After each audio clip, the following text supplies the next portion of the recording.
Welcome to the Pity Party podcast. I'm Rabia and I'm blind. I'm Rafia and I'm in a wheelchair. I'm Omaya. I am in a wheelchair too. This is our second episode and welcome. So, Rabia, what are we talking about this week? Well, we're going to talk about the election. It happened. We talked a lot about it last week, and we still have something to say about it as racialized Muslim women with disabilities. So, girls, tell me, what did you think of the outcome?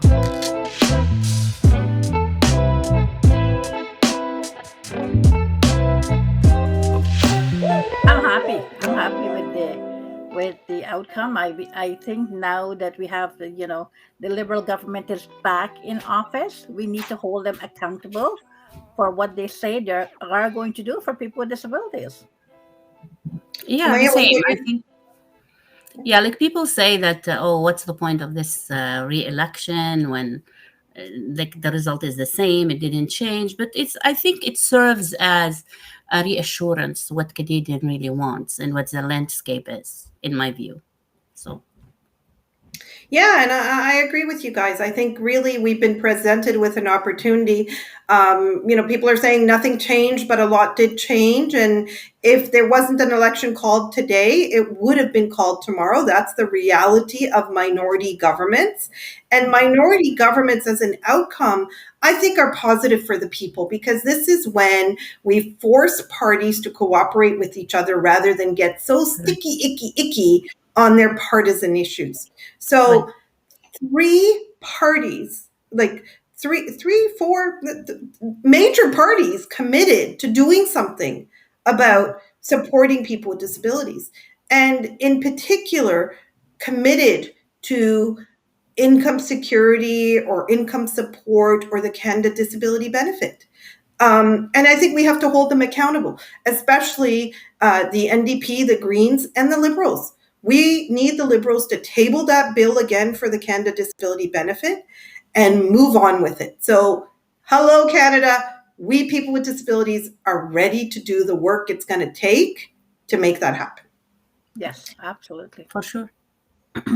So now today, remember we called our show the Pity Party. Our podcast is the Pity Party. Our first episode was really well received, and I think we need to give people some pity. What do you think? Well, we want to get some pity, Rabia. That's the idea, right? Okay, all right. So let's work on that. So Right. Today, I really want to tell our story through this series, right? So today we'll dive a little deeper into who we are. So first off, let's introduce ourselves again. What do you do in your professional lives, Rafia and Omaya? Omaya, what do you do in your professional world? Oh, okay. I'm originally like a computer programmer, so I come from IT background, and right now I'm like a senior cloud. We call them cloud service managers for e-commerce. So what I do, I manage global projects for the supply chain. So you guys go online and order your goods. Guess who does this behind the scenes? It's my team. It depends All right. on the account, right? So I have a team, a global team that I lead, and we do implementation and support and reporting and project management and all that good stuff worldwide. Well, she's a corporate mogul there. Okay, Rafia, what about you? Wow. I'm a community engagements manager with Dean Support Services. I work part time with Dean, but it's not really part time. It's like working 24/7, if you know what I mean. And I also am a coach, a life coach, helping people to realize their full potential and to move on with their lives. So you're an entrepreneur as well. Yeah. Yes. Okay, and I am the CEO of Dean Support Services, and I'm also the National Director of Disability Without Poverty. And I often describe myself as a social entrepreneur or a systems disruptor. So we're going to talk about our stories today from the beginning, ladies. I like the second type of system. Systems disruptor. I really Well, like it. the other one would have a couple of beeps in it. It's also an sh word, but we'll stick with systems disruptor. Well, that doesn't get you much pity, by the way. Like we should change Okay, we're gonna work on the pity. So that. let's rewind. Let's Okay. rewind 50 years and more. Okay, so the three of us have a lifetime of disability. We're in our 50s now. And haha, I'm the youngest of the three. I'm proud to be. Um, but Rub it but in, rub it in. Well, when you reach 50, Rabia, that's it. That's the benchmark. There is okay, no younger anymore, so you can say so goodbye to that, so right? so Hey, we're, hey, we're, we're life begins at I 50, know a okay? different life, but you're not, you don't consider freedom yourself freedom 50. Okay, so young at heart, young at heart. Okay. we have all surpassed freedom 50. So let's rewind 50 years plus and talk Yeah. about where our journey of disability started. So I'll be the guinea pig. I'll start. Okay. So I'm born with an eye condition. It's called congenital Leber's amaurosis. It's such a almost offensive word. um, just what a name. What a name, right? Um, anyway, so it's a eye condition that exists on both sides of my family. We in the South Asian context, especially in rural communities. I was born in a little village, in my grandma's house, in her only solid brick room. My mother was supported by a midwife. So I used to joke I had never spent a night in hospital until I had my children.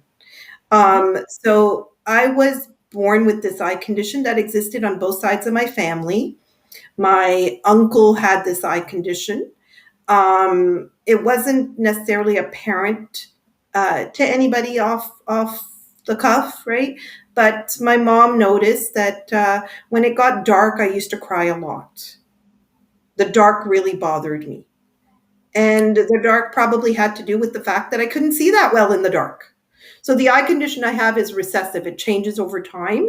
So when I say I'm blind, that's like, 35 years later, I say I'm blind. But I did grow up with some usable vision.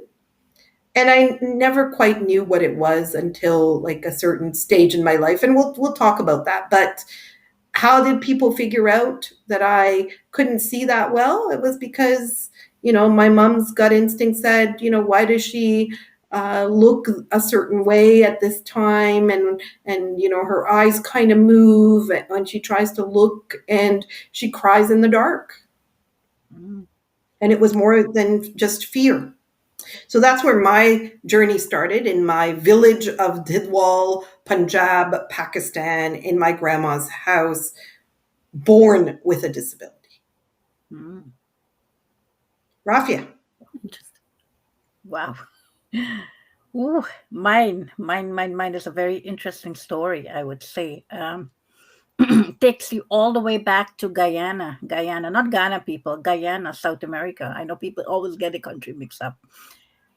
They And can't mix it up with your accent, honey. Don't worry. and we it was I was actually too small to get the vaccine. And when by the time the public health officials came back, I already got polio. And what happened was the day that it happened was the first day that I started walking, right? And my aunt was visiting, and they were all so excited. Oh my God, I'm walking, right? And then in the nighttime, that's when I got a really, really hot fever, and the fever was so high, and everybody wanted to know what was going on, right? And then they took me to the doctor, and my limbs started to, just flow, like there was no life in my arms, my legs, and everything was like, it had my mom had a difficult time lifting me because everything was like going in all directions. My eyelids were not able to move, and it's as if my whole body was overtaken by this sort of paralysis. And then when she went to the doctor said, "Are you bringing a dead child to me?" That's how bad it was, right?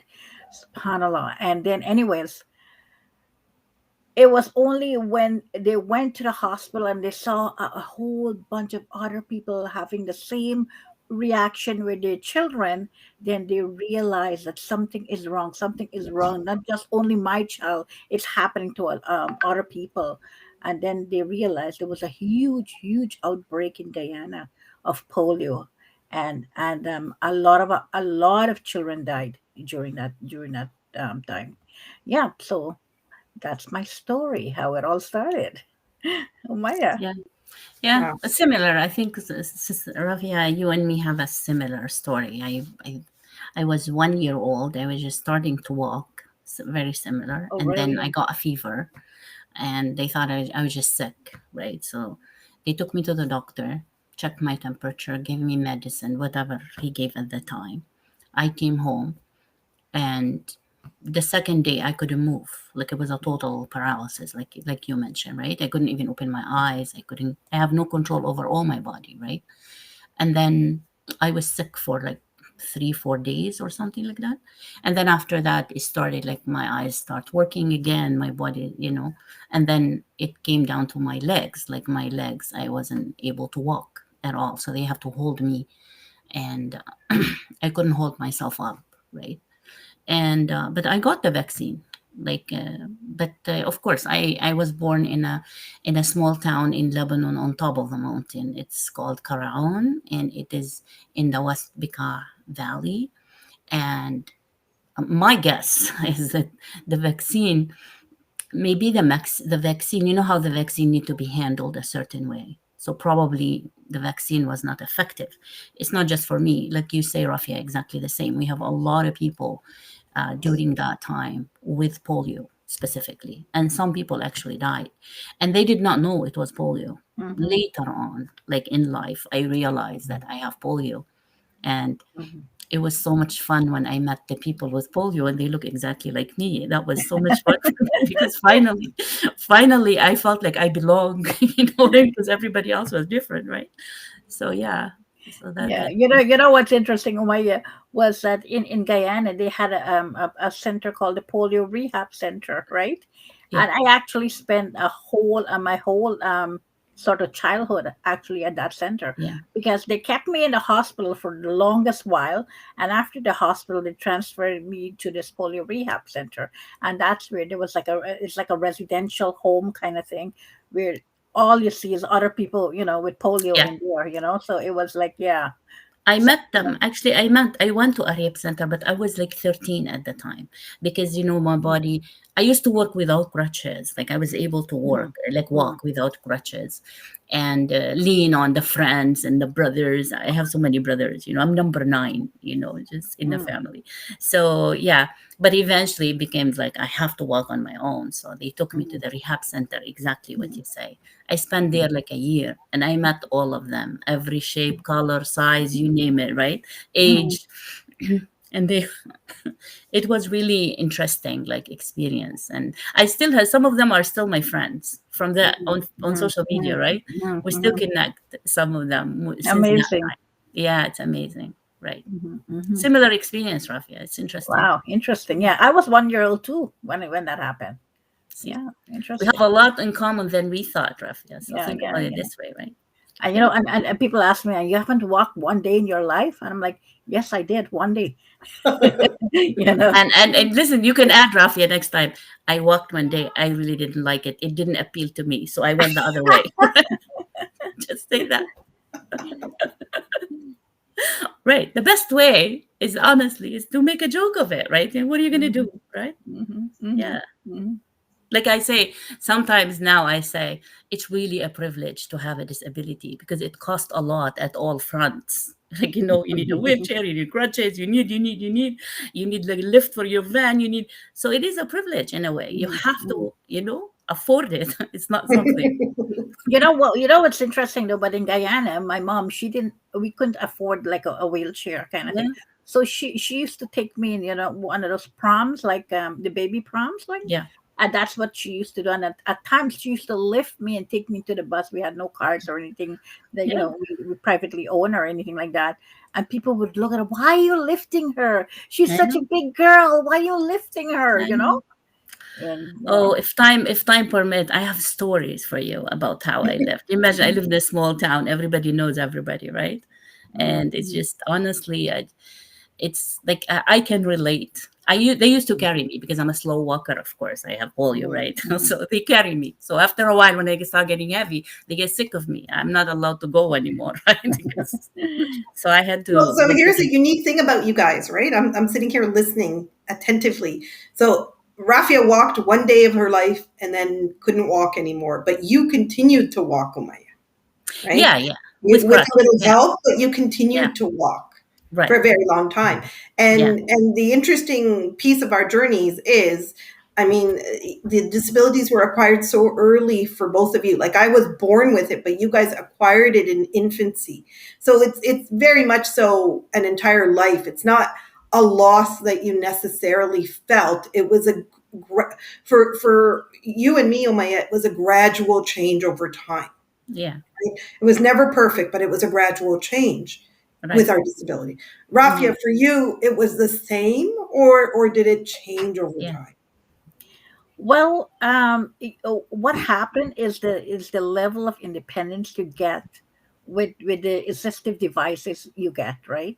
Because at the beginning of my polio, I had no sort of assistive devices, and you couldn't. That means that every single thing I did was from myself. I crawled, I creeped, I do whatever it is to move from point A to point B, right? That's how it was. And later on, as I got a manual wheelchair, I was able to go to school, right? That's what took me there. And then later on, when I came to Canada, I got a powered wheelchair, and that was like independence, look at the privilleges. Look at the privileges, right? Power wheelchair. that was amazing. And it was like, Yeah, wow, I can actually do I know. what I want to do whenever and however I want to Wow. do it. And that was amazing. You don't have someone pushing you. Yeah. That was yeah. They use actually on sunny days. I used to walk to school when I was, Mhm, young, like as far as like 7 years old. mhm, But mhm, on winter days, because I can't, I'm slow walker, obviously. mhm, So they carry me, or they find. I didn't have a wheelchair, and even a wheelchair does not work in the mountain. You know what I mean? Every mhm. whole ditch in the road is the size of the wheelchair, right? So good luck with that. And there's no sidewalk. Actually, there's no curbs. The whole thing is curbs, right? Like it's like forget about it. They have no set. Honestly, the way I grew up, I don't. This is why I think I learned at an early age to skip a lot of details, like focus on what can I do, because the things that I Exactly. couldn't do were out of this Exactly. world, right? So it's Mhm. like there's no way out, right? Like you Yeah. have to be very resourceful. You have to focus on what you can do, right? Exactly. Even going to school was Yeah, an issue. The head teacher would say, "Oh no, people are gonna push her down. How yeah, she's gonna go to the yeah, washroom?" yeah, All these things. There were yeah. so many insurmountable barriers for me getting to school. And Absolutely. when I look at other people who had polio or who had disabilities in our village, they were kept at home. It was like a Yeah, taboo to talk I about know. it, I know. and they were just not given the opportunity I know. to go to school. Yeah, Yeah, the harsh reality is honestly, I was because I went to school, and I'm so forever thankful for my mom. May God rest her soul, and for my dad. I They mean, really believed in education. Like they won't let me yeah, go to school for kindergarten. I wasn't allowed because too small, too young, and scary, and they think I'll be pushed wherever. So my dad got the curriculum from the school, and my mom mhm. taught me at home. So look at Wow, homeschooling. Yes. So my homeschooling. mom taught me everything: multiplication, addition, subtract, like math, English, like Arabic language, the whole curriculum she taught me at home. I only went Absolutely. when I was 7 years old. So Mm. they put me first day in kindergarten, second day, grade 1, grade 2, and then they put me in my grade, right? Because I Wow. memorized the whole curriculum, right? Wow. That's I really. I ended up I ended up coming here. My father How old were you when you came to Canada, chose to roughly? come to Canada. I came here at the age of 4. Oh, that's young. So I came here very young, Mm-hmm. right? And my parents took me to, sick kids hospital, to the low vision clinic. And I was like a textbook specimen. They were fascinated because the eye condition I have is so rare. Mm-hmm. And, I mean, they documented my sort of family tree and stuff in their books. But I was fitted with glasses and I was sent home, and wow, like I was amazed at how well I could see with the glasses, right? Like Mm. suddenly things were crisp and brighter and clearer, and television was my best friend, you know but what was interesting was the fact that I also didn't end up in school Mm. until I was almost 8 years old. Oh, wow.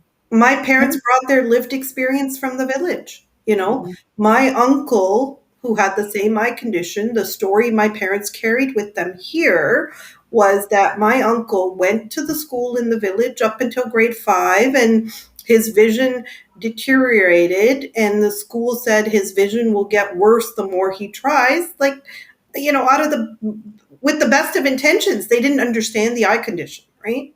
Mm. So they asked my grandmother to take him home, and my grandmother took him home kicking and screaming.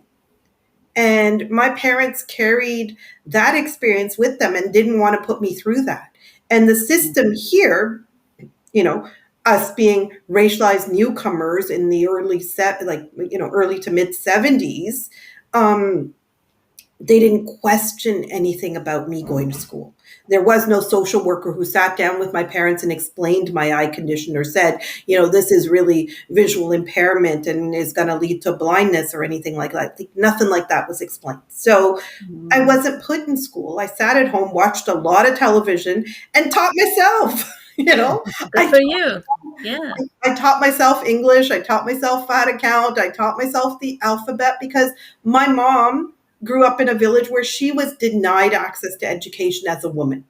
Yeah. Yeah. So she couldn't teach me. She was too busy taking care of my brothers who also have disabilities. Yeah. Mm. I was the oldest, and I was the only one born outside of Canada. But I spent a lot of time watching shows like the Dick Van Dyke Show, Happy Days, Happy days, right? Romper Room, Romper Mr. rope. Dress Up, Sesame Street, The Hmm. Price is Right. Price is right. I like that show. Yeah. I watched all these shows Yeah. and Gilligan's Island, and I mastered the language. I learned my alphabet. I learned how to count. One day, somebody said to my dad, "How come she's not in school? This is Canada. You need to take her to the local school." So my father took me to the local school. It was dark and dingy. They assessed me, and they still, my father said, she has poor eyes and she wears glasses. That was how he could describe it. And the school psychologist assessed me and ended up putting me in a learning disability class because I didn't do well on his silly little But charts and what is the and psychological assessment has to do with low vision? well, Like, because I couldn't see stuff, so I couldn't read it, and he assumed I was I had some cognitive difficulties Yeah. Yeah. That's I can relate until to they that, figured right? out a yeah. couple of years later that it was really vision loss. I That can is so relate. common for people with disabilities. They Absolutely. never that. I think honestly, look, and the stigma continue. Let me tell you guys, and this is how I see it. Even now, when people see you the first time, whether you have a disability, like a wheelchair or crutches or what have you, people, I feel, are hesitant to talk to you because they are afraid you may have like an intellectual disability too, right?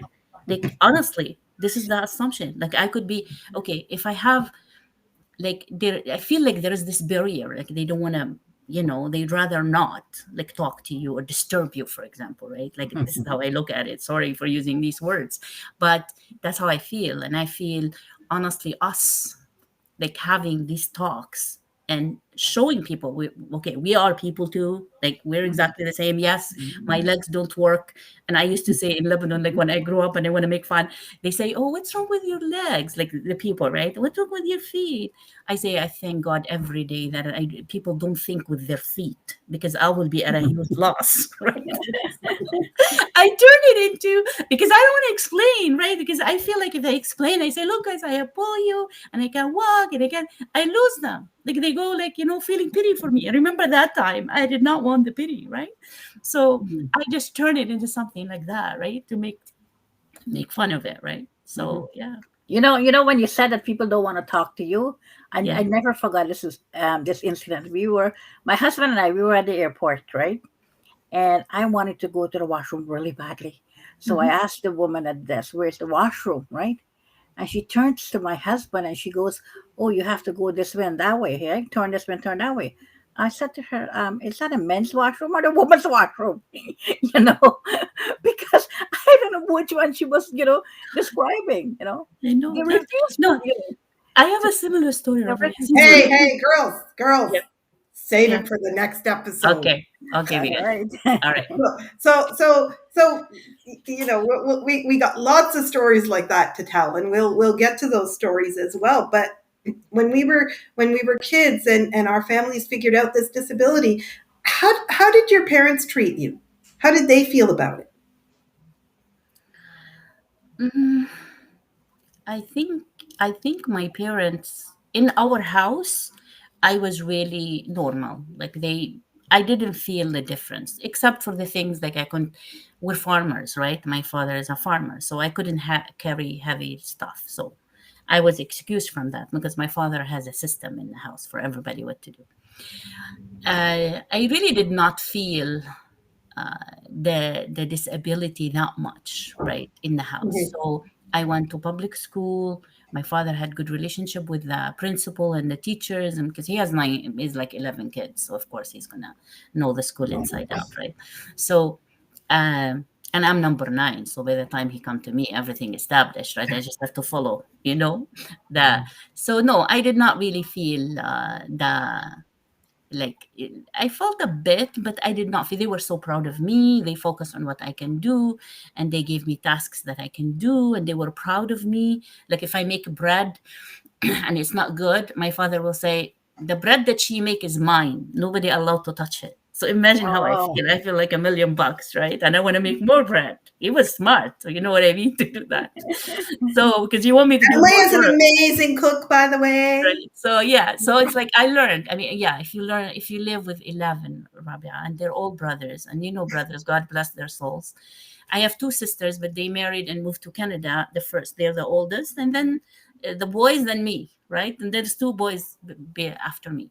So they begged me to make sandwiches for them, my brothers, right? And that's why I had to learn, right? So I don't make one minute sandwich. I have to make 6, 7, 10, right? They're boys, right? They want to eat. So they bring the stuff to me because I can't reach, obviously, and I can't. So I say, bring this, bring this, bring this. So I was like, you know, that guy, like Matt, just say what to bring, and they trusted me. So they bring it and I give them the best sandwiches. So yeah, like going back to the question, Rabia, I really didn't feel at home, but it hit me hard when I turned like 16 because Okay, so I, we'll get to that. We'll yeah, get to that. Save it for the next episode. Okay, right. Rafia, what about you? For me, my parents were extremely, extremely supportive. Were you Like, the oldest? no, I'm like number 6 of 9, you know? There's a So, 9 thing going on here. I'm 9 from 11. Look at that. Okay, I'm 6 from 9. Right. I'm one of 4. good. So, yeah, I actually learned advocacy from them, to be honest. For every single thing in my life they had to advocate for, right? And I see how they do it. I learned so much from them. Very, very supportive. When we would have like family meetings and things like that, we all had an equal voice, and it was like, I remember one time when my opinion counted so much, and I felt so, oh my god, yeah, my head was like swelling so big. I felt so good that my dad actually took my suggestion and went with that. So yes, in the house, in terms of duties, I was not. I was exempt from duties. But when my dad come home, he said, "Well, so what did you do today?" And then I love to read, so I'd always be picking up some book and read. And one time I remember this when when my dad came to me and said, "What did you read today? What did you learn? From your books?" I said, "Face your enemy with a smile," and he was like watching me. It was like so funny. And anyways, so yes, for me it was like the values that they give me in terms of leadership and advocacy is actually something that I carried through in my life, as I got older. I think that's common. I think my, sort of determination, drive, advocacy comes from my mom. My mom did not have opportunities, Mm. but she wasn't a quitter. She fought for things. She's a strong person. Yeah. She didn't have it. My parents didn't have a choice. I was the oldest of four, and all four of us have disabilities. So, I have vision loss. My sister has vision loss. We had two brothers between us with varying degrees of developmental disabilities. So, I ended up being, that voice that advocated for my parents coming, being an immigrant family, and being the one who learned the language. I ended up being their advocate. And they gave me that space to do that. They supported me in every which way they could, driving me to school, getting me whatever I needed. Not necessarily helping me with homework, but they did everything else for me. My father was too busy working, and like I said, my mother didn't have the literacy skills to be able to support me in learning goals. But she supported me in every other way possible throughout my life. And on that note, that's the end of the pity party today. Yeah, we have to wrap it up today. Well, we Yeah. didn't have any pity, Rabia. What is that? I don't know. Let's wait for reactions. How are I'm people just kidding. gonna I'm feel? just kidding. I'm just We kidding. dumped all our stories today, girls. Let's see what people are gonna have to say. Yeah, understand. All right. Understand.